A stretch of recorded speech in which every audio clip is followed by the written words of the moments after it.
ekspor itu tidak seruat yang dibayangkan, Ya, gitu kan. ya, Karena ini kita penting, ini udah punya komunitas 1.300 orang di sini.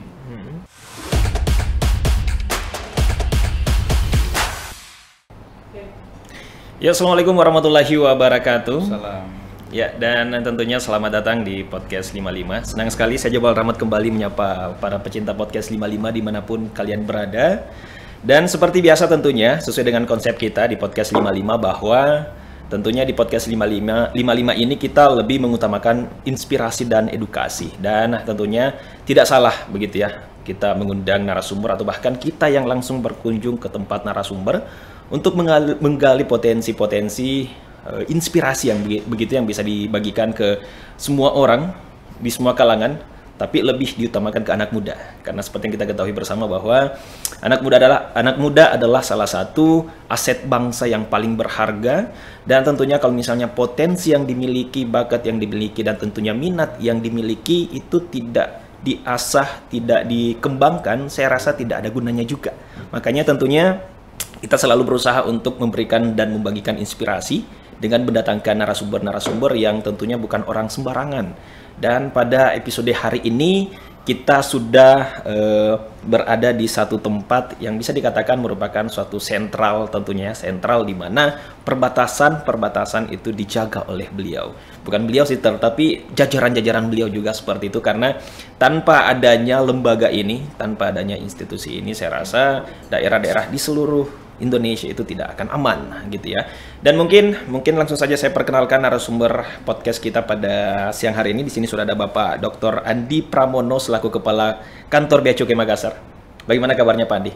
Alhamdulillahirrahmanirrahim, selalu sehat dan bersemangat. Alhamdulillah. Sebelumnya kami mengucapkan terima kasih karena sudah diberi ruang begitu untuk bisa bertemu dengan Pak Andi dan berdiskusi dan berbincang langsung. Karena tentunya seperti biasa Pak, kalau misalnya kita ingin mengundang atau berkunjung ke suatu instansi untuk ketemu dengan pimpinannya itu sebenarnya sedikit agak susah karena mungkin beliau sangat sibuk gitu ya. Tapi alhamdulillah Pak Andi akhirnya bisa sedikit meluangkan waktu untuk bisa bersama kita di sini berdiskusi terkait dengan bisa dikatakan bahwa nantinya itu ada sedikit inspirasi yang bisa dibagikan. Dan seperti biasa Pak Andi, biasanya itu kalau kita berdiskusi bersama dengan narasumber, hal yang paling penting yang pertama yang akan kita bahas itu lebih ke personal. Karena personal itu kadang menjadi sebuah inspirasi yang bisa dibagikan ke anak-anak muda di luar sana. Karena biasanya seorang kepala institusi atau pimpinan itu awal-awal lingkungan kecilnya itu biasanya tidak terlalu mendukung. Tapi meskipun mungkin ada beberapa yang sudah mendukung, tapi ya butuh kerja keras untuk bisa menjadi yang terbaik di institusi tersebut. Baik Pak Andi, mungkin bisa sedikit diceritakan terkait dengan kondisi lingkungan waktu Pak Andi masih kecil itu sebenarnya seperti apa sih Pak? Oke, terima kasih. Saya ini dilahirkan di sebuah kota kecil ya, kota madya terkecil se-Indonesia, namanya kota Salatiga. Terkecil di Indonesia. Salatiga itu berarti 7 kan, Salatiga. Salatiga. Dia ada di Jawa Tengah. Jadi kebanyakan kalau orang-orang itu Salatiga pada nggak tahu. Kalau Solo tahu. Jadi Salatiga itu antara Solo dan Semarang. Jadi kalau dari Semarang menuju Solo, melewati lereng Gunung Merbabu dingin, nah itu Salatiga. Jadi tempat saya itu kota yang dingin ya, enak untuk sekolah, pendidikan, dan juga kota pensiun juga kata orang. Kota pensiun. Ya, jadi saya dulu dilahirkan di Salatiga 46 tahun yang lalu. Ya, 46 tahun lalu. Jadi dari kecil sampai SMA saya ada di Salatiga. Jadi bapak saya seorang guru ya, seorang guru, dan ibu saya hanya merawat putra-putrinya. Saya 2 bersaudara. Jadi di Salatiga itu saya dari TK, SD, SMP, SMA berada di Salatiga. Nah, bagi saya adalah penikmat kehidupan. Wah, ini penikmat kehidupan. Artinya saya sangat menikmati masa kecil saya. Masa kecil saya dikelilingi oleh orang-orang yang sangat sayang dengan saya, dengan ya kalau bapak ibu nggak usah dibicarakan, tapi kalau lingkungan ya masa kecil semua merasa lengkap. Jadi kalau kita ngomong bermain di sawah, mencari belut, mencari kata, ya kan, itu hal-hal yang sering saya lakukan. Mandi di sungai itu hal yang yang kadang-kadang malah itu mengangeni gitu. Ya. Dan permainan kan tidak seperti zaman sekarang ya. Permainan sekarang sudah digital semua. Orang kadang ketemu gadget sudah beres semua. Dulu kan semua permainan semua serba tradisional ya Pak ya. Dan itu bentuk ini malah sosialisasi yang sebenarnya terjaga ya. Betul. Tapi ya zaman sudah berubah. Masa kecil sekarang sudah banyak tergantung oleh teknologi. Kalau dulu ya memang kita bermain bola di sawah, mencari ikan di sawah, nguras sungai untuk nyari ikan misalnya gitu kan, layang-layang, kelereng, apa yang enggak, semua pernah kita lakukan. Nah, masa kecil saya juga dikelilingi oleh homogenitas yang sangat heterogenitas yang tinggi. Jadi banyak teman-teman yang berbeda keyakinan, tapi kita sangat suatu luar biasa kompaknya kan. Tetangga saya juga berbeda ya, jadi di lingkungan saya masjid dan gereja itu berdekatan hal yang wajar. Ya. Yang penting kan kita semua saling menghormati, dan itu bentuk toleransi dan kerukunan yang sekarang sangat membekas bagi saya ya, bahwa kita ini hidup bukan masalah perbedaan, tapi bagaimana bisa mencari kesamaan untuk sama-sama bisa membangun atau bisa memberikan manfaat bagi sesama. Itu suatu hal yang saya catat masa kecil saya ya, di suatu kota yang banyak perbedaan, tetapi sampai detik sekarang ini masih rukun gitu. Masih rukun dan damai gitu. Baik. Tadi Pak Andi mengatakan bahwa bersaudara 2 orang gitu ya. Betul. Pak Andi yang paling tua? Saya nomor 1. Nomor 1. Iya. Adik saya 1. Oh, 1 Pak. Dan ya? ada di Salatiga sekarang, jagain bapak ibu saya. Ya, bisnis kecil-kecilan lah. Kalau misalnya jarak antara adik dengan Pak Andi cukup jauh tidak Pak? 5 tahun. Oh, cukup jauh juga ya Pak ya. Nah, kalau misalnya dilihat dari cara orang tua mendidik dulu waktu Pak Andi masih ada di Salatiga. Tadi katanya dari SD sampai SMA di sana. Nah, apakah memang proses ataupun cara mendidik orang tua Pak Andi itu bisa dikatakan lebih, kan guru ya Pak ya? Biasanya guru itu lebih disiplin dan artinya memang betul-betul harus fokus belajar. Apakah memang seperti itu konsepnya, ataukah memang atau memang lebih membebaskan ke anak-anaknya bahwa intinya pendidikan nomor 1, tapi untuk bermain tidak apa-apa, yang jelas pendidikan nomor 1 seperti itu. Kalau kita bicara dengan orang tua ya, kalau apalagi memang saya dididik oleh seorang bapak saya yang kebetulan menjadi guru. Saya melihat bukan hal yang mungkin terlalu berlebihan gitu. Sosok bapak saya itu dia selalu memberikan contoh aja gitu.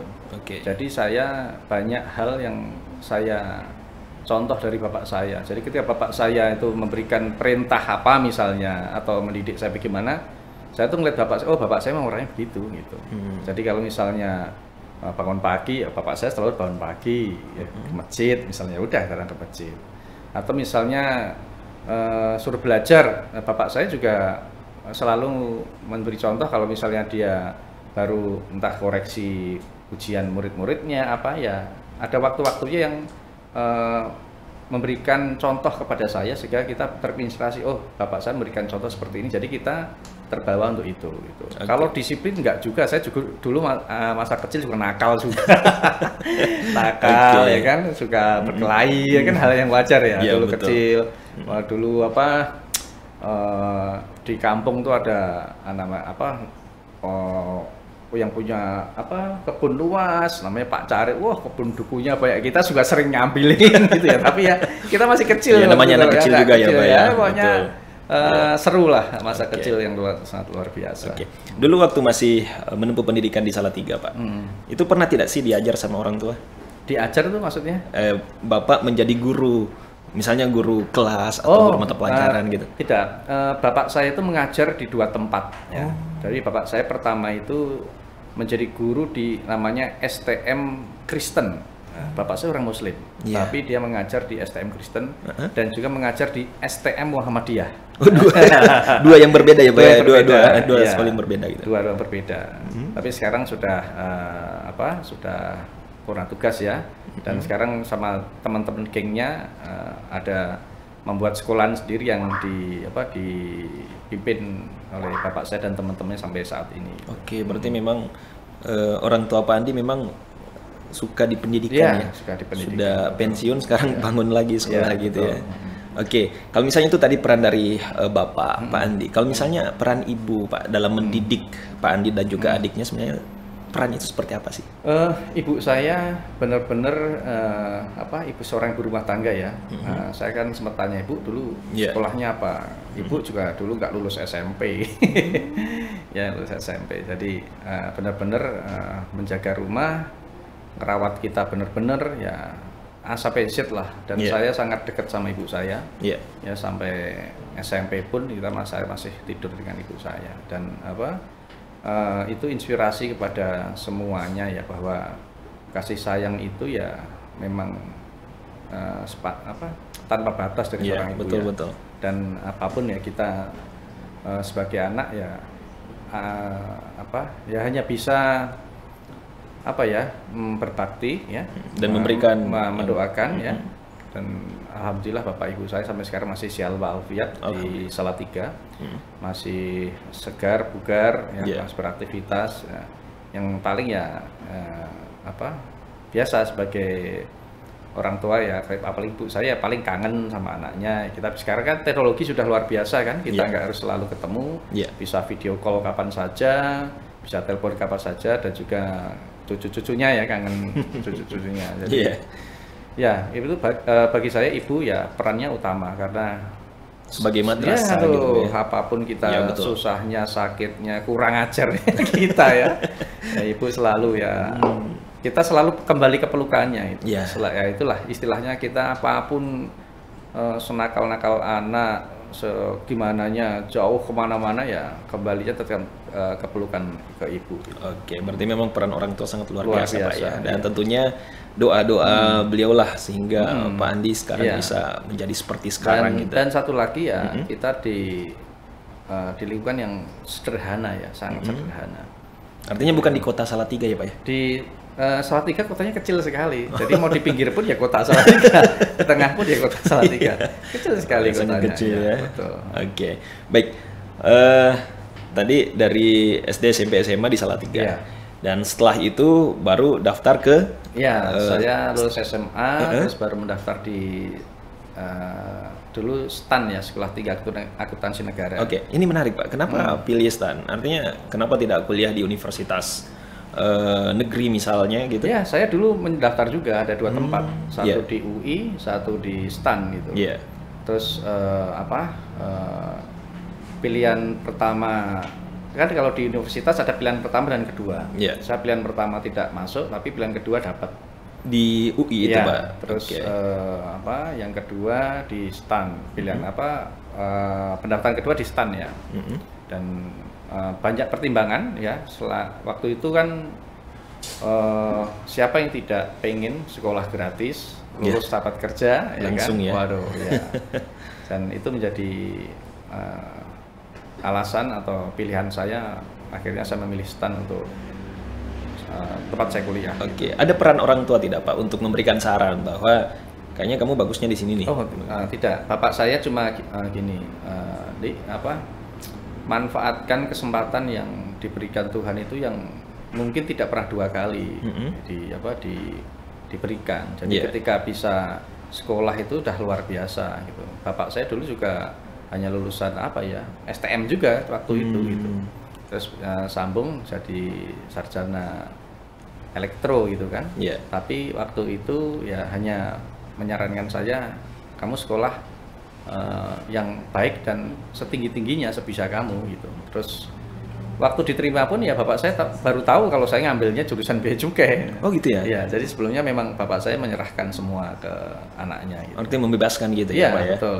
Artinya tidak ada tekanan bahwa kamu harus di sini. Iya, termasuk saya juga dulu milih jurusan juga mana ini antara ada pajak, akuntansi, pegadaian, lelang negara, bea cukai. Waktu itu wah, bea cukai keren sekali nih nampaknya namanya itu kan. Iya. Akhirnya saya pilih bea cukai. Oke, tapi memang sudah punya cita-cita ya Pak ya. Waktu masih SMA sudah punya cita-cita bahwa satu saat nanti saya akan daftar di STAN dan tentunya saya yakin itu adalah masa depan yang terbaik. Saya memilih pokoknya kalau tidak kuliah di universitas negeri pengennya ya, atau ya di STAN gitu. Oke, berarti memang sudah ada ancang-ancang begitu Pak untuk daftar di sana. Oke, kalau misalnya kita mau daftar di STAN kan tidak mudah Pak, persaingan luar biasa dan tentunya yang diterima itu sangat terbatas. Nah, pada saat ikut seleksi, apakah memang merasa ada sedikit keraguan bahwa, aduh kayaknya saya agak susah nih untuk masuk di STAN? Kira-kira apa nih yang menjadi penyemangat Bapak untuk bisa artinya fokus gitu, saya bisa masuk di STAN?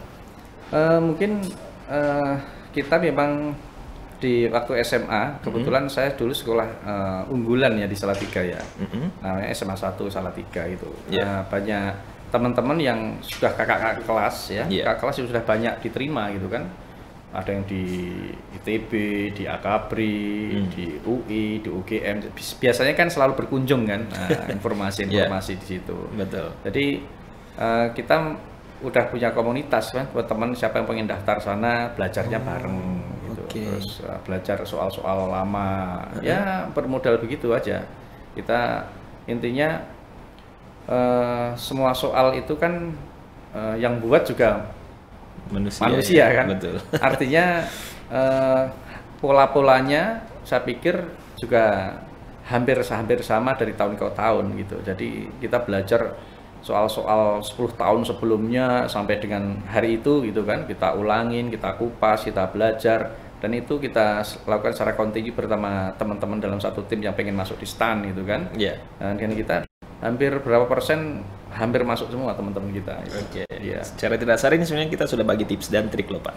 Untuk mahasiswa untuk siswa-siswa yang mau daftar STAN. Ya tentunya kalau misalnya ingin mengetahui bagaimana pola-polanya ya tentunya harus belajar dan terus belajar gitu. Betul. Oke, baik. Setelah masuk di STAN Pak, apa yang Pak Andi rasakan terkait dengan mungkin proses belajar mengajarnya atau bagaimana sistem yang di dalamnya, apakah itu cukup mengejutkan Pak Andi sendiri dan tidak pernah membayangkan oh ternyata seperti ini loh kuliah di STAN?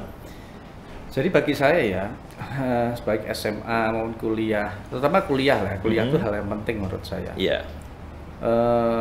Jelas itu hal yang baru kan, ketika kita belajar masalah keuangan negara, hal yang baru tentang bea cukai yang sama sekali kita belum tahu, ternyata mempunyai nilai-nilai strategis tentang pembangunan yang sangat luar biasa di situ kan, perannya dan sebagainya, itu hal yang luar biasa. Tapi bagi saya kuliah itu sebenarnya tempat pengembangan diri ya, tidak hanya sekedar di bangku kuliah saja. Nah, yang bikin kita bukan tertekan, kita menjadi beban adalah waktu itu di STAN itu sistemnya DO. Jadi ketika kita indeks prestasinya ada batas tertentu tidak cukup, langsung drop out gitu. Itu yang kita mengerikan juga ya Pak ya. Mengerikan ya. Tapi itu menjadi pemicu juga bagi teman-teman bahwa ini tidak bisa berpangku sebelah tangan santai, tidak bisa. Jadi bang teman-teman ya lingkungannya lingkungan belajar ya, dan lingkungan yang memang dalam tanda petik harus dipaksakan untuk ini, karena apa yang kita sebenarnya bukan masalah drop out-nya itu ya, tapi bayangin orang tua di rumah ya kan, di kampung gitu. Wah, kalau sampai ada apa-apa dengan ini kan kita kan selain mengecewakan atau tidak bisa memegang amanah ya, kesannya seperti itu. Dan juga situasi di kampus kan juga kita juga melihat ketika ada orang yang kita kenal baik ternyata drop out gitu kan. Wah, saya bisa membayangkan waktu itu ngemasin barang pulang kampung, aduh sedihnya minta ampun. Sedih juga ya, sedihnya minta dan ampun. mengabari keluarga bahwa saya ini di DO, dan itu sangat berat sekali. Banyak kejadian waktu itu ya. Banyak kejadian, dan itu menjadi pemicu kita bahwa kita harus bisa bersemangat itu untuk menyelesaikan kuliah tepat pada waktunya. Dan yang lebih penting lagi tadi, kuliah itu tidak sekedar hanya berangkat dari kos atau tempat tinggal kita, kuliah pulang, tapi bentuk pengembangan diri saya pikir itu lebih penting bagi seorang mahasiswa ya. Pengembangan diri, bagaimana berinteraksi, bersosialisasi dan berorganisasi ya di kampus itu adalah bentuk bentuk aktualisasi nanti ketika nanti kita sudah bisa bekerja, berbaur dengan masyarakat dan semuanya itu bisa bermanfaat di situ. Dan tentunya ini yang menjadi permasalahan sekarang sih Pak, kalau misalnya kita lihat itu kebanyakan mahasiswa itu hanya mengejar nilainya saja, tapi bobot dari mata kuliah yang dia emban itu dia sepelekan. Jadi seolah-olah bagaimana caranya mendapatkan nilai tertinggi saja itu sudah cukup, tapi intinya apa yang sebenarnya bisa didapat dari mata kuliah itu dia tidak perhatikan sama sekali. Dan itu yang menjadi permasalahan. Betul. Dan tentunya semoga tadi yang disampaikan oleh Pak Andi itu bisa didengar oleh pemuda di luar sana yang masih berkuliah mungkin, bahwa ya kuliah itu bukan hanya sekedar dari kosan ke kampus sudah itu pulang lagi, tapi kosong yang didapatkan, bukan itu yang dicari, tapi bagaimana caranya memanfaatkan ya Pak ya. Kita kan sekarang kalau berbicara masalah itu kan kita butuh knowledge dan skill kan. Kalau knowledge bisa belajar aja, berangkat dari rumah belajar. Tapi kalau skill, keahlian, aktualisasi diri itu bukan dibentuk dari hanya belajar saja kan, tapi aktualisasi diri, bergaul dengan teman, termasuk hangout nongkrong-nongkrong pun itu termasuk aktualisasi diri ya. Apalagi bisa berorganisasi di situ, bergabung dengan kelompok belajar, ada kreasi seni, penelitian, wah itu sangat luar biasa. Dan ini yang sekarang yang sangat penting harus dimiliki sama teman-teman mahasiswa terutama ya, teman mahasiswa, karena tidak hanya sekarang ini ilmu penting gitu, tapi masalah skill lebih penting. Ya kalian. Terus attitude itu respect wah itu sangat penting sekali di balik itu semua, karena sekarang zamannya sudah luar biasa digitalisasi, cara ketemu orang apalagi kita pandemi seperti ini ya, waduh ini yang menjadi tantangan anak muda sekarang seperti itu. Baik, setelah lulus dari Istan, Pak Andi ditempatkan pertama kali di mana Pak? Itu biasanya kan penempatan secara acak ya? Oh tidak, berdasarkan ranking. Ranking juga. Waktu itu Pak Andi ditempatkan di mana Pak? Saya penempatan pertama di Batam, Kepulauan Riau. Batam? Iya, Kepulauan Riau.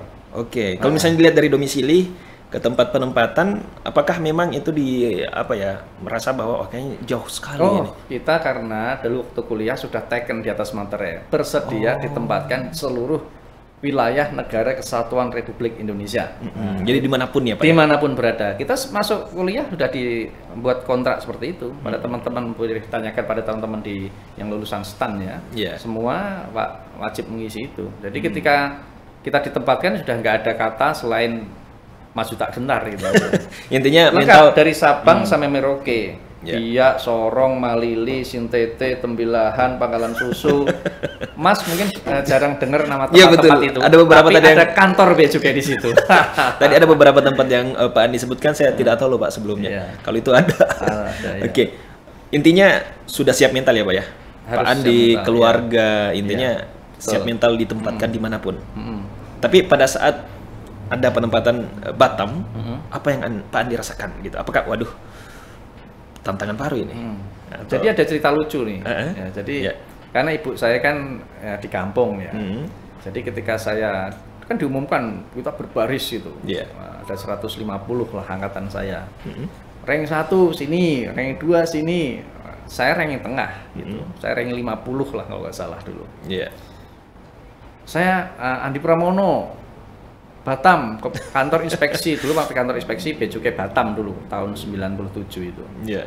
Wah Batam, wah Riau nih, masih oke lah, pesawat masih ada, kayak kapal ya waktu itu masih pakai kapal ya, kapal laut ya. Jadi saya telepon ibu saya, Bu, udah penempatan nih, saya bilang. Wah alhamdulillah Le. Di mana? Di Batam. Alhamdulillah dekat gitu. Ibu saya bilangnya begitu. Loh saya bingung kok dekat bilang gitu. Karena di Jawa Tengah tuh ada kota namanya Batang. Dikiranya di situ Pak? Iya, Kabupaten Batang kan. Nah, dipikir, loh kok deket sih Bu?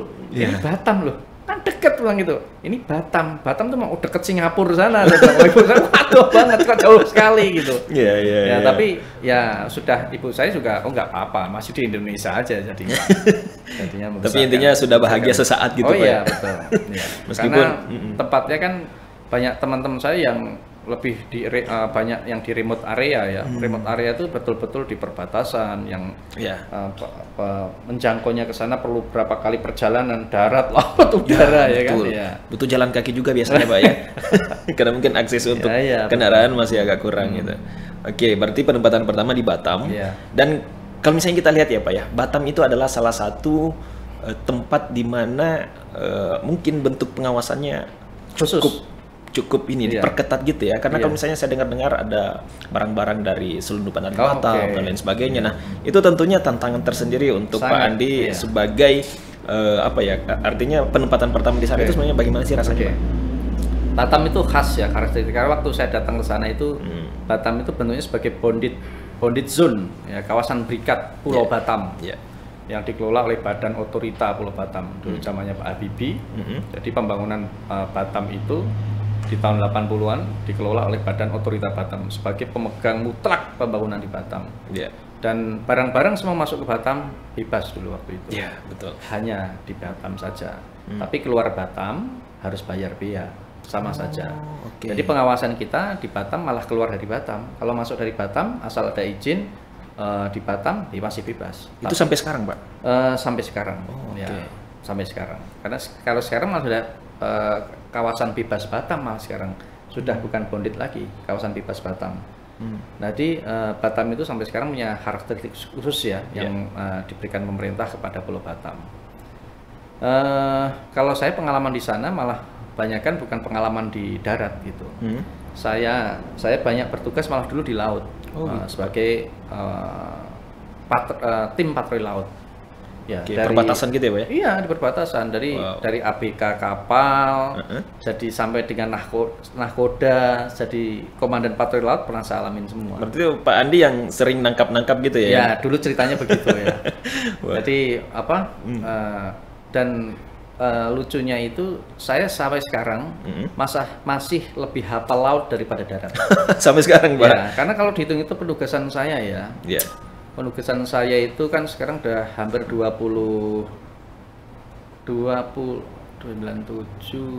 hampir 24 tahun.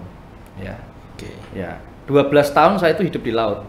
12 tahun, Pak? Ya, kurang lebih hampir 12 tahun saya banyak bergelut atau berada di pengendalian operasi laut. Ya, di Batam dari APK sampai komandan patroli, ya kan. Terus saya pindah kemana-mana, terus suatu saat saya kembali lagi, tapi Batam. bukan di Batam, di namanya Tanjung Balai Karimun. Cuman masih di daerah situ ya Pak? Iya, Kepulauan Riau, tapi pusat pengendali operasi di sana. Ya, jadi saya pernah di sana menjadi kepala operasi yang mengendalikan pergerakan kapal, patroli kapal dari Selat Malaka, Selat Singapura, Selat Natuna sampai sampai Laut Cina Selatan. Jadi sangat luas sekali, karena saya sering dulu ya berpatroli. Memang saya mulai dari awal benar, dari ABK ya, jadi tahu betul mana perairan, perbatasan, di mana. Sampai sekarang saya lebih hafal laut daripada darat. Karena laut tidak ada berubah loh, tidak ada yang berubah kan, tidak ada dibangun apa-apa kan. Jadi lampu-lampu suarnya tetap itu aja, pulaunya tetap itu aja. Yang beda cuma satu, Pulau Singapura semakin luas saja, semakin ke perbatasan. Indonesia masih segitu-gitu aja. Oke. Tadi Pak Andi mengatakan bahwa pernah bertugas juga di Laut Natuna dan lain sebagainya. Bisa diketahui bahwa Laut Natuna sekarang kan masih berkonflik gitu antara Indonesia dengan Cina. Itu kan tentunya tantangannya luar biasa, Pak. Nah, bagaimana sih sebenarnya untuk menjaga agar ketegangan antara kedua negara itu masih tetap ini pada saat Pak Andi bertugas di sana? Mungkin saya akan flashback sedikit. Kalau Bea Cukai kan kepentingannya patroli untuk fiskal ya. Jadi untuk barang-barang yang dilarang dan dibatasi masuk wilayah Republik Indonesia atau keluar Republik Indonesia. Jadi dulu kita sering nangkep misalnya yang misalnya yang ekspor ya, ekspor itu dari Indonesia ke luar negeri, Singapura misalnya atau Malaysia. Dulu orang banyak menyelundupkan rotan, ini manci, buton, dia perjalanan 13 hari di sana kan, mau nyebrang kita tangkap, ya kan. Dan pelaut kita itu luar biasa, berasal dari Bugis. Hampir 80% yang saya tangkap itu nahkodanya orang Bugis.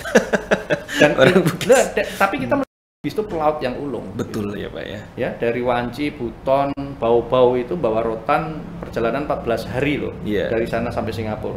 Hari ke-13 mau nyebrang ketangkap bea cukai. Kan? Artinya enggak ini ya Pak. Terus dulu banyak hewan-hewan ya, labi-labi, burung gitu. Dulu masih kayu, masih rame zaman waktu itu. Banyak kita yang dilarang untuk diekspor gitu kan, kayu gelondongan pernah saya juga nangkap dari Bintuni ya, Bintuni dari Papua ya, dalihnya ke Malaysia unik pokoknya di lautan itu karena punya modus masing-masing gitu ya, termasuk minyak juga demikian, minyak diesel, solar. Kalau impor ya banyak dulu amonium nitrat itu bahan peledak. Iya, betul. Itu berapa kapal dulu kita tangkap, satu kapal tuh 60 ton, 80 ton. Itu dari mana Pak biasanya dari Pak? Malaysia. Kebanyakan dari Malaysia. Dengan modus ya pupuk misalnya gitu. Modusnya pupuk aja, pupuk. Tapi ternyata itu masih amonium nitrat. Bayangkan kalau itu jadi bahan peledak untuk kerusuhan atau untuk teroris itu kan bahaya sekali. Iya, gitu, betul. ya. Dan untungnya bisa betul. dicegah gitu ya Pak ya, lebih cukai. Terus balpres misalnya, pakaian bekas ya. Ya waktu itu banyak hal-hal itu yang kita tangkap harus seperti itu. Oke. Pernah tidak sih Pak ada pengalaman lucu gitu ya? Artinya menangkap oknum-oknum tertentu dengan modus-modus yang kayaknya di luar dugaan gitu dari pihak bea cukai, dan itu agak lucu. Kalau cerita laut mungkin saya nggak ada habis-habisnya karena saya lama di laut, jadi ceritanya tuh saya punya 1001 kisah. Orang yang mungkin nggak pernah dialamin, saya pernah dialamin dari tenggelam, dari saya. Pernah tenggelam juga Pak? Artinya gini, tenggelam tuh artinya begini. Bukan saya tapi kita tim dalam situasi yang sangat sulit ya, mereka melakukan perlawanan, terus laut kita loncat ya, karena kapal nggak berhenti, ada yang jatuh ke laut, tapi bisa kita selamatkan ya. Terus juga kita pernah tangkap kapal penyelundup pasir timah gitu kan, yang jaraknya hanya selemparan batu dengan pantai Malaysia, karena itu mereka udah masuk Malaysia.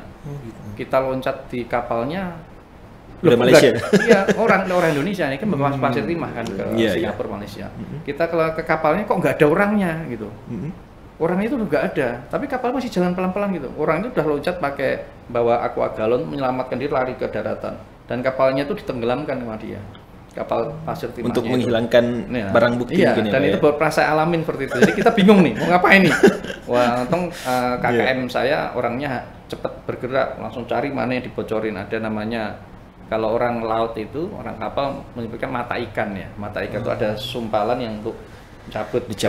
Bak mandi kan ada. Iya, betul. Itu. Saya juga pernah ditangkap sama Marine Police Malaysia juga pernah. Karena memang terlalu masuk ke dalam. Artinya sudah melewati batas gitu ya. Tapi ingat ya, kita ini kan bertugas untuk bangsa dan negara. Apalagi yang kita kejar ini adalah masalah hal-hal yang dilarang, apalagi sudah masuk narkotika kita lakukan di sana. Kita sudah tidak ada alasan atau kesempatan untuk bisa kalau kita berhenti protek kan selesai, nggak tertangkap itu. Ya, betul. Kita ada namanya hot pursuit ya, pengejaran terus meneruskan di pelayaran internasional itu diperbolehkan hanya untuk bea cukai aja. Oh, khusus bea cukai Pak? Karena kita bersinggungan dengan masalah ekonomi, tidak masalah kekuatan hankam ya. Nah, tapi kalau kekuatan hankam kan tidak boleh. Tentara kita masuk, waduh itu kalau kita ya memang itu tidak diperbolehkan, tapi kita harus menyampaikan alasan yang tepat, yang kuat kenapa kita masuk ke sana. Ya. Di Singapura pun saya juga pernah demikian. Karena sudah terlanjur masuk ke dalam, akhirnya kita bicarakan baik-baik. Meskipun ya sedikit karena kalau di Singapura itu kan strength ya, law is law ya. Anda salah adalah salah gitu. Tapi kita sampaikan kalau tujuan bea cukai ya, kita berseragam lengkap, senjata lengkap, ya kan. Satu pasukan kita masukkan, kapal patroli cepat kita kan masuk ke sana, ya kita sampaikan kapal ya kita tarik bahwa masuk ke Indonesia lagi. Oke, intinya tidak boleh diloloskan ya, meskipun sudah melewati batas. Ya betul. Ya karena para tertentu begitu. Ya karena sudah ada apa. Dan kerjasama kita dengan teman-teman custom Malaysia, Singapura, ya itu juga terjalin baik waktu itu. Jadi kita ada apa-apa support lah mereka kepentingannya apa. Oke, intinya tidak ada masalah yang ini lah ya. Betul. Karena memang tujuannya jelas. Ya, ada yang dikejar gitu. Ya, kalau lucu-lucu banyak sekali lah ceritanya. Oke, baik. Sampai saat ini Pak Andi sudah berapa kali? Artinya pindah-pindah lokasi penempatan gitu. Kalau misalnya Pak Andi bisa ingat-ingat. Ini kalau ngomong skep ya, skep saya ini yang ke-13 ya. Ke-13. Tapi kalau tempat mungkin ini tempat ke-10 bagi saya. Berarti sudah cukup banyak juga ya Pak ya? Ya pindah-pindah ya, hal yang biasa kan. Itu kebutuhan organisasi dan pimpinan menginginkan seperti itu ya kita jalankan. Tapi memang untuk di bea cukai memang sering ya Pak ya, dan wajar kalau misalnya seperti itu. Hal yang wajar. Hal yang wajar ya. Hal yang wajar sekali. Oke. Dan memang mungkin bentuk ini ya, bentuk pembinaan dari pimpinan ya, kaderisasi, regenerasi dari waktu ke waktu seperti itu. Oke. Saya tugas paling lama di Batam, penempatan pertama itu 7 tahun saya. 7 tahun di sana. Saya sampai lupa, ini jangan-jangan lupa ini sama saya untuk dipindahkan. Iya betul. Sehingga sampai dapat istri saya di sana kan, sampai pulang. Terus saya pindah ke Tanjung Priok. Ke Tanjung Priok sempat pindah di beberapa bagian, pindah tempat kan. Terus kalau ke Salatiga pernah balik tidak Pak? Kalau ke Salatiga, apalagi sekarang pembangunan udah luar biasa ya. Dari Jakarta ke Salatiga cuma 5 jam naik tol. Udah hal yang kapan mau pulang aja bisa. Bisa ya Pak ya? Hari ini sore pulang, subuh balik lagi pun bisa. Kan akses sudah aman ya Pak ya? Akses sudah luar biasa, pembangunan kita sangat luar biasa dan itu bukti nyata ya bahwa apa yang dilakukan pemerintah dalam fungsinya sebagai revenue collector ya, memungut keuangan negara, yaitu jadinya pembangunan seperti itu yang kita rasakan. Betul. Oke. Baik, dari 10 penempatan yang sudah sudah dialami oleh Pak Andi, yang paling singkat di mana Pak? Paling singkat saya pernah tugas di Pekanbaru. Pekanbaru. Ya. Di Pekanbaru Riau ya, kepulauan Provinsi Riau. Iya. Itu berapa lama Pak di sana? Saya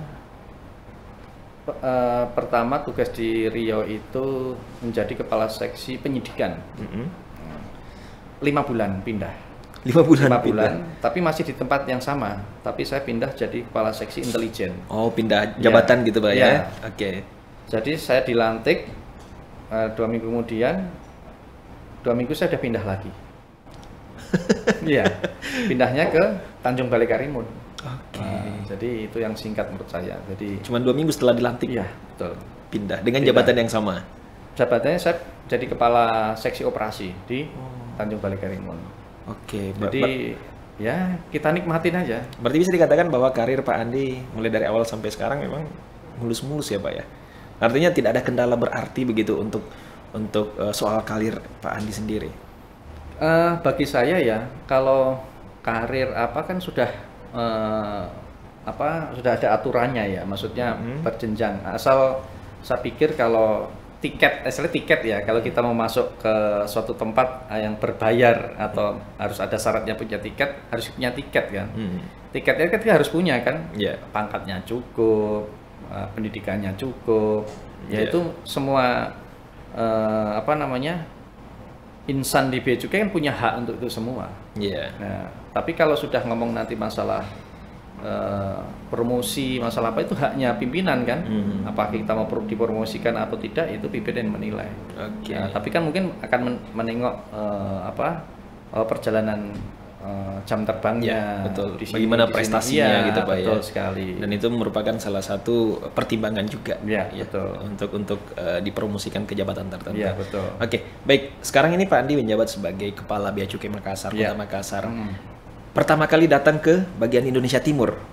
Ya, ini penempatan saya yang di Indonesia bagian timur untuk yang pertama. Oke, bagaimana rasanya Pak? Ini kan tentunya pasti berbeda ya antara mungkin di Indonesia Timur dengan Indonesia bagian barat dan lain sebagainya. Apakah ada sedikit apa ya kayak mungkin kekhawatiran mungkin yang pertama, terus mungkin ada sedikit hal-hal yang perlu dilakukan oleh Pak Andi untuk menyesuaikan diri dan lain sebagainya selama di Makassar ini? Saya kalau kaget tidak ya, karena saya pun kan juga dulu pernah jadi dosen ya di Pusdiklat Bea Cukai, ngajar anak-anak stan juga, adik-adik kelas kayak mungkin sekarang murid-murid saya juga menjadi anggota saya di sini juga ada. Nah, itu bukan, kalau penempatan itu sudah bukan menjadi permasalahan lagi buat teman-teman di Bea Cukai, saya pikir, karena ya itu dari awal kita sudah siap ditempatkan di mana. Tapi kita juga ini ya, biasanya kita punya feeling ketika nanti di luar kita akan masuk lagi ke dalam. Artinya luar Jawa kita ngomong gitu kan akan masuk lagi. Ya itu bersirkulasi lah ya. Nah ketika saya masuk ke Makassar, yang surprise pertama malah bukan saya, istri saya yang pertama. Gitu ya Pak? Karena istri saya itu ternyata darahnya itu darah Bugis ya. Karena bapak mertua, meskipun saya nggak ketemu, bapak udah meninggal lama tahun 90-an. Ketika istri saya masih umur 10 tahun itu, istri saya, bapaknya itu orang Bulukumba. Ya, dan ibu mertua alhamdulillah masih sehat sampai sekarang, 80 tahun usianya. Darahnya darah Selayar. Dan tapi kita dipertemukan kan bukan di sini, tapi di mana? Di Batam, di Riau ya, di Riau sana. Jadi kita surprise, wah kita bisa mencari terah keluarga. Ketika ditempatkan di Makassar, surprise sekali. Dan itu memang dilakukan betul sama istri saya, datang sini bareng. Istri saya jalan sana nyari terah keluarga dan ketemu gitu. Nah, untuk Makassar sendiri, nah ini sekarang ngomong saya. Tadi kalau untuk masalah keluarga, istri saya surprise sekali dan senang. Dan mungkin sangat senang gitu ya, bisa kembali ke kampung halaman orang tua. Dan saya terus terang masuk kantor Makassar ini juga surprise gitu. Karena ketika saya masuk 3-4 langkah masuk kantor, kantornya keren sekali nih kan. Keren, meskipun ini bangunan tua tapi bisa ditata dengan baik. Dan lebih surprise lagi, saya didukung oleh anggota-anggota saya yang hampir 70%, 80% itu anak-anak milenial itu. Jadi sangat bersemangat lah begitu ya, untuk mengerjakan sesuatu. Jadi kita pun saya senang di situ. Itu masalah pertama kali melangkah masuk kantor Makassar. Untuk masalah pekerjaan, ya kita kan itu tadi apa yang bisa kita berikan yang terbaik di satu tempat gitu ya. Saya memang baru di Makassar. Tapi saya melihat banyak hal-hal peluang yang sangat luar biasa di Makassar atau Sulawesi Selatan lah pada umumnya, ini yang bisa kita gali bersama, kita tingkatkan bersama, yang tentunya bisa bermanfaat untuk ya semuanya gitu. Nah, saya mulai berpikiran ketika saya berkunjung ke Pulau Selayar. Pulau Selayar itu ternyata pulau yang sangat tua kan. Orang menyebutkan kan tanah doang, tanah yang didapat dari doa, karena dulu kisahnya seorang raja putri dari Cina karena sakit dia nyari tempat terus berdoa ke situ gitu. Ditemukan Nekara Selayar kan, itu terus barangnya dinasti Sung dan sebagainya, 1000 tahun 1200. Dan di sana banyak bangunan Belanda, termasuk rumahnya Pak Bupati yang lama itu bangunannya bangunan Belanda. Dan ternyata ada mercusuar, dan di sana ternyata ada kantor Bea Cukai loh. Dulu nyebutnya Oud Douane gitu, kantor Bea Cukai lama, kantor Bea Cukai tua gitu. Karena apa? Ternyata ya zaman dari dulu sampai sekarang kolonial itu kita ini sangat kaya raya dengan rempah-rempah yang dikirim semua ke luar negeri. Dan saya melihat Sulawesi Selatan ini surganya hasil bumi dan hasil laut. Dari rempah rumput laut, ikan di Pulau Selayar itu mungkin nggak digoreng aja langsung makan kita enak. Saking banyaknya ikan, segernya ikan, bagus luar biasa. Pak Gubernur bolak-balik, Pak Andi nanti pernah makan ikan saya? Iya Pak, itu enaknya, iya manis sekali gitu. Dan saya sudah sampai, dan itu mulai itu ya, melihat itu sangat luar biasa. Artinya ke belakang sini kita akhirnya juga kita tingkatkan ekspor sekarang. Ya, tingkatkan ekspor. Terus kita mencari jalan bagaimana agar ekspor itu mudah, mengenalnya gampang, caranya gampang. Nah, ini yang sekarang Bea Cukai lakukan dan gerakkan. Nah, kalau kita nanti ngomong masalah ekspor, waduh ini panjang sekali ya. Tapi intinya ekspor itu mudah ya, dan Bea Cukai asistensi ekspor, apalagi untuk UMKM, industri rumah tangga ya, 24 jam online ya kan. Dalam seminggu ya full kita ada komunitasnya. Nah, kita mungkin bagi pendengar semuanya di sini, kalau mau belajar ekspor, pengen tahu ekspor, aturannya bagaimana, caranya bagaimana, ini bagaimana, pokoknya pengen ekspor itu tidak seruat yang dibayangkan, gitu kan. Karena kita ini udah punya komunitas 1.300 orang di sini. Mungkin bisa bergabung di Instagram ya, namanya Ekspor Asisten. Ekspor Asisten, catat nih, Ekspor, EXPORT-ASSINTANCE, Ekspor Asisten. Di situ bergabung teman-teman pelaku ekspor pemula, menengah, besar, pengusaha muda bergabung, bisa berkolaborasi apa aja di situ, ya. Yang belum tahu diajarin sama yang lebih tahu, yang belum punya pengalaman diajarin sama pengalaman. Aturannya bagaimana yang sudah mengalami, kendalanya bisa dikupas tuntas di situ. Jadi ini saya membanggakan dan menyenangkan adalah disitulah benar-benar UMKM, pelaku industri rumah tangga semua bisa bergeliat bekerja di situ. Nah, sebagai pembukanya Ekspor Asisten itu yang menjadi ini sekarang banyak hal-hal yang diberikan pada Bea Cukai Makassar pada masyarakat semuanya. Baik. Itu tadi adalah salah satu informasi penting loh Pak, yang disampaikan oleh Pandi, bahwa memang banyak orang yang artinya punya kayak yang bisa untuk dijual kemana-mana, tapi untuk diekspor itu kadang mereka berpikir kayaknya ribet dan susah ini, tapi kan mereka belum mengalami. Jadi tentunya ada edukasi yang mungkin sebentar Pandi bisa berikan ke masyarakat yang artinya mempunyai potensi bahan yang bisa diekspor tanpa harus berpikir bahwa susah kayaknya ya kalau misalnya kita melakukan ini.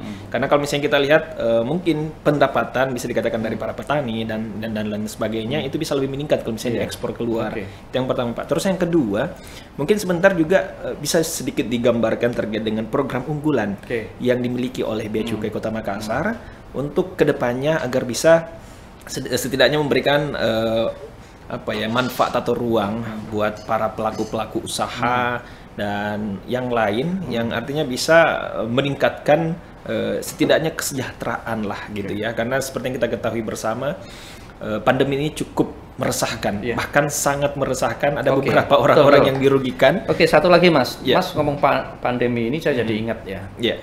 Jadi yang ada satu hal yang mencuri benar-benar perhatian saya.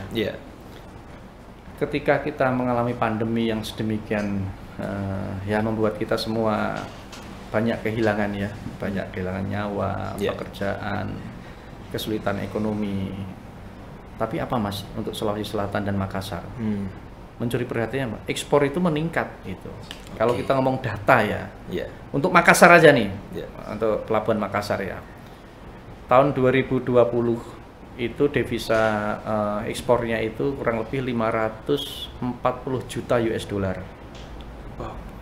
2021 malah naik 770 juta US dollar, kurang lebih segitu. Ini menarik loh Pak ya. Oh iya menarik. Di balik pandemi ternyata ada peningkatan. Nah itu dia.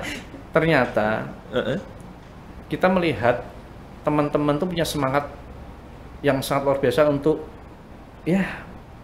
mengubah pekerjaan, mengubah gaya hidup, memanfaatkan sesuatu yang ada ini untuk bisa dikembangkan. Kita hampir tiap minggu ya selalu ada perbincangan untuk masalah ini ya.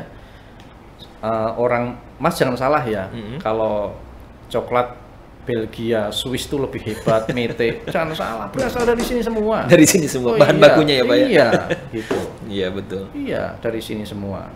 Nah sekarang dunia sudah mulai berubah, kembali pada ke alam ya. Jadi Mas jangan salah kalau sapu lidi itu juga bisa diekspor, minyak kelapa bisa diekspor, arang batok kelapa bisa diekspor. Apalagi makanan dan minuman yang enak ada di Sulawesi Selatan, Makassar ini. Makanan di sini kan industri rumah tangga rasanya cuma dua, enak sama enak banget ya. Jadi banyak sekali kemungkinan itu. Dan kita pun ya sudah 2 bulan yang lalu juga sudah memberikan izin namanya ekspor konsolidasi. Ekspor konsolidasi itu ekspor tidak harus dalam jumlah banyak, Mas.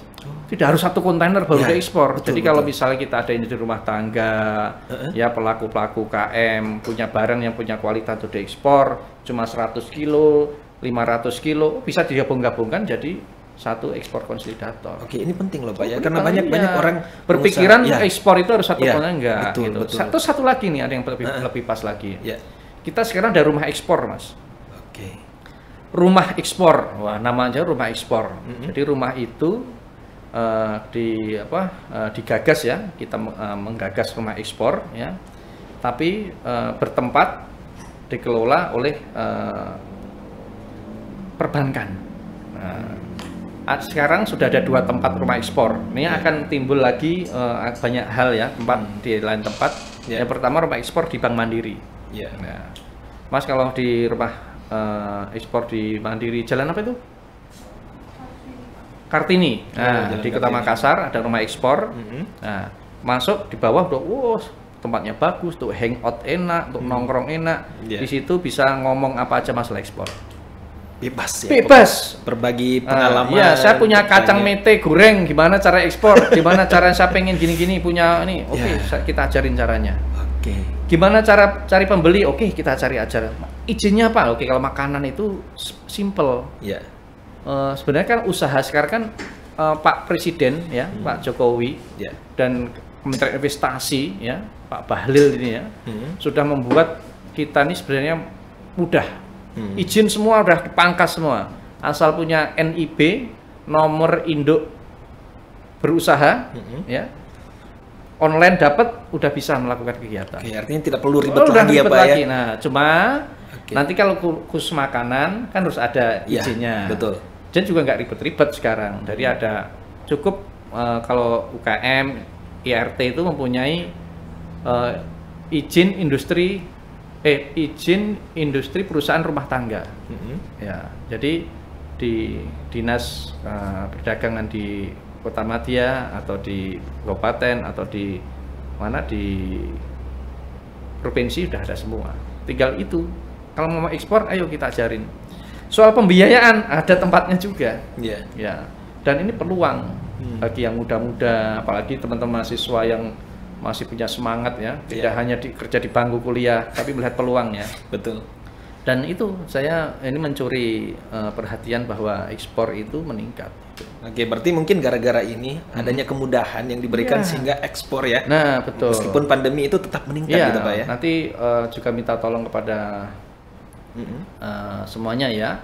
Kalau ingin bergabung di ekspor asisten ini free, nggak ada apa-apa. Ada biaya sama sekali. Pengen tahu masalahnya di mana, ruwetnya di mana, di situ tuntas nanti.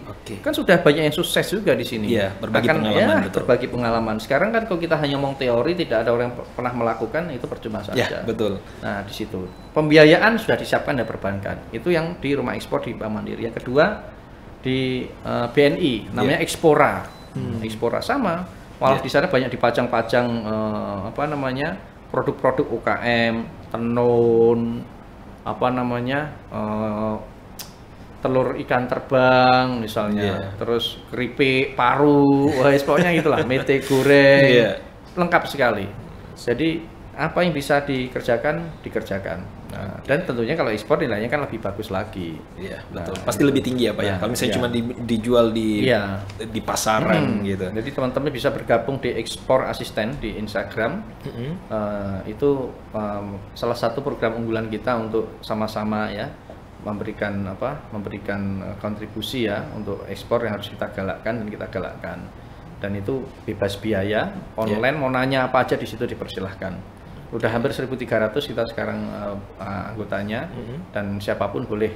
Dan di situ juga nanti, nah satu lagi ya, kita ini sebagai agen pemerintah ya, kita sebagai government officer ini juga harus hadir ya di masyarakat. Nah, hadir masyarakat, jemput bola ya. Jadi apa-apa yang menjadi kendala kita selalu welcome gitu.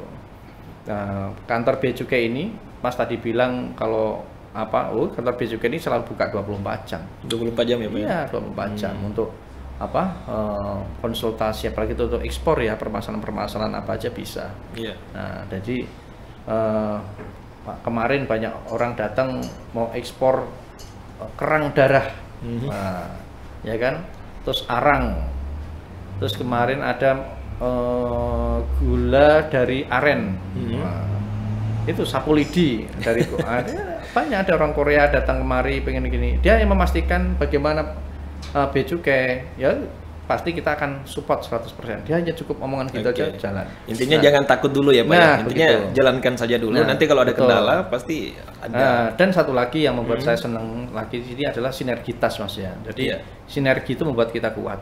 Nah, karena kalau kita bisa ngangkut, misalnya kita ngomong bisa ngangkat barang nih 50 kilo kita bisa angkat sendiri. Tapi kalau kita mungkin 5 orang bisa ngangkat lebih dari 5 kali 50 kilo kan. Iya, betul. Jadi di sini komunitas pelabuhan, bandara kita juga harus bisa merekatkan. Komunitas bahari, maritim kita juga dari Pak Kanwil kemarin udah mengakrabkan kita semua. Di sini juga kita baik-baik saja. Nah, itu unggulan pertama tadi ekspor asisten. Terus ada namanya lagi National Logistic Ecosystem ya, SMQC, Single Submission, Joint Inspeksi, Karantina dan Custom. Karena kita banyak produk ikan, tumbuhan, kita sekarang melakukan digitalisasi Mas ya, yang dikelola oleh LNSW, Lembaga Nasional Single Window ya. Itu sekarang kita kalau kan importasi tidak perlu double pemeriksaan, tidak perlu double dokumen. Jadi biasanya kan kalau kita meriksa produk pertanian itu kan dokumen pertanian ada, baru Bea Cukai juga ada. Sekarang cuma satu dokumen aja. Cuma satu ya Pak? Satu dokumen. Pemeriksaannya juga sekali aja. Yang meriksa langsung Bea Cukai sama karantina. Bersamaan gitu ya? Bersamaan. Dan itu sudah dilakukan di Makassar. Dan itu tentunya tidak ribet lagi ya Pak? Tidak ribet lagi. Iya, tidak ribet lagi. Jadi itu salah satu produk unggulan kita. Kalau untuk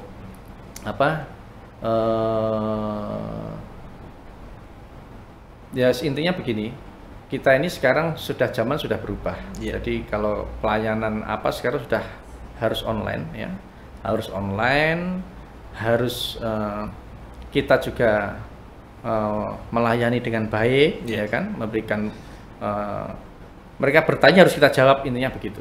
Terus juga tidak mesti harus ke kantor. Tidak harus ke kantor, gitu. Bisa via online. Nanti bisa dicoba pada teman-teman ya untuk pelaku ekspor. Nah, kalau kesempatan tadi ya, unggulan di Sulawesi Selatan, saya pikir itu yang sekarang menjadi konsen kita ya. Karena apa yang nggak kita punyain sekarang coba di Sulawesi Selatan ini? Bandara bagus banget.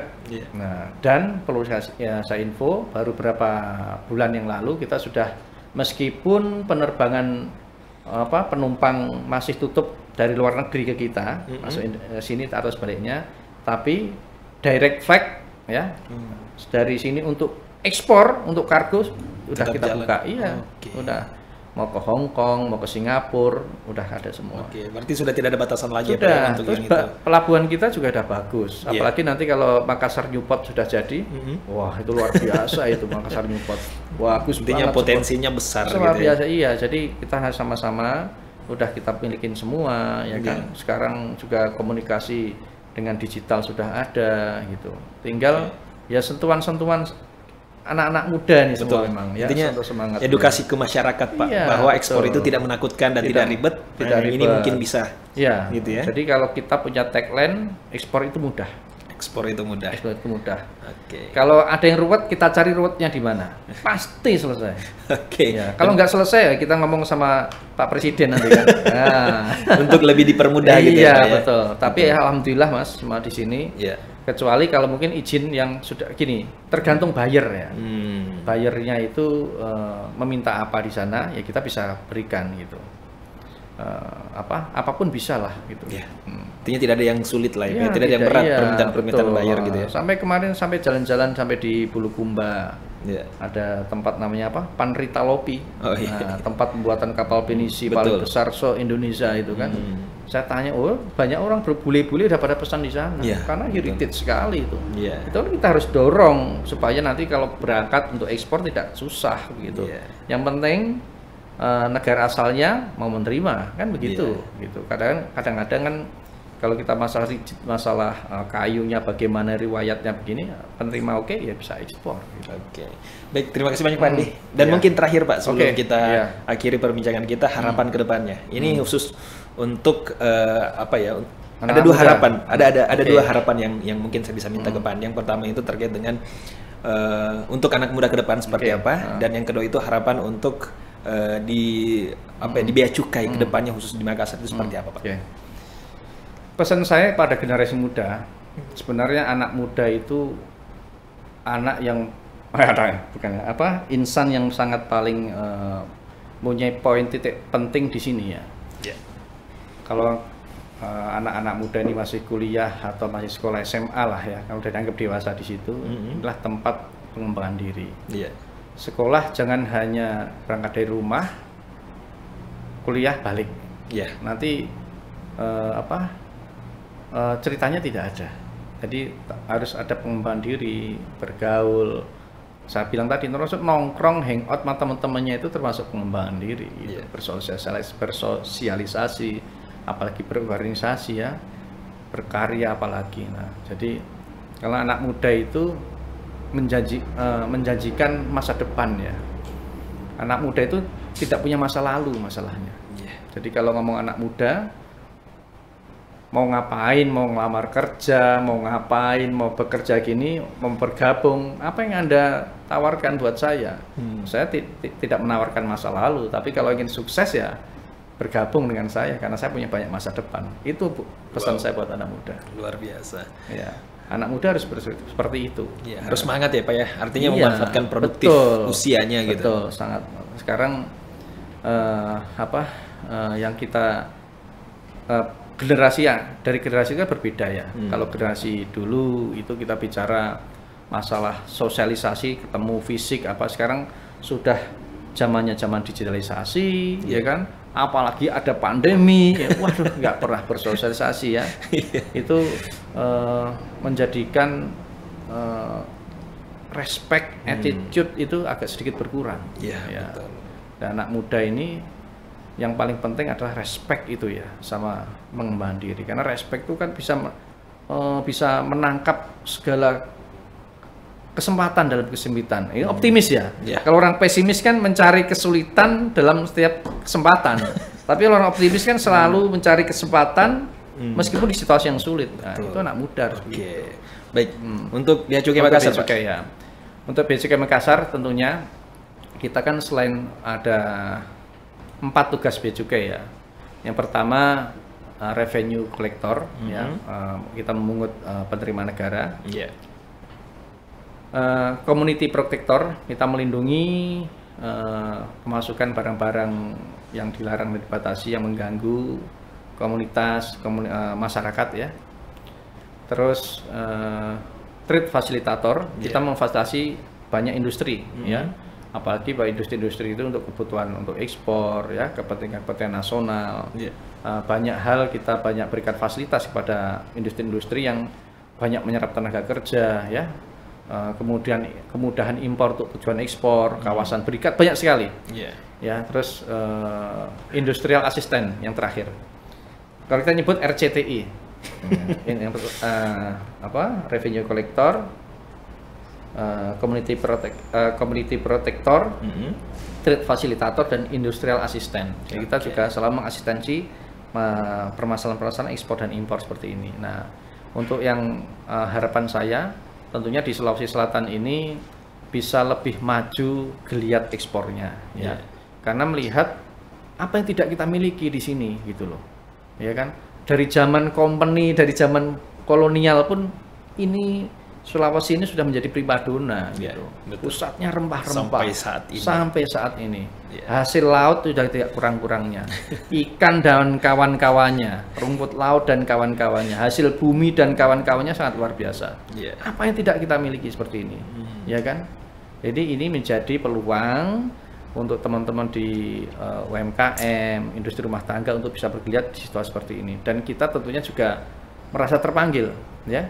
Tidak hanya bea cukai, kita sini harus merasa terpanggil dengan sinergi itu ya, bahwa negara harus hadir di masyarakat. Nah, betul.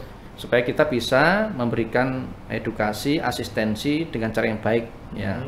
Nah, tugas kita juga ada juga pengawasan kan, pengawasan supaya tidak ada yang tadi yang ilegal, tidak ada yang menyelundup, dan satu lagi negara tidak boleh kalah dengan yang kayak gini.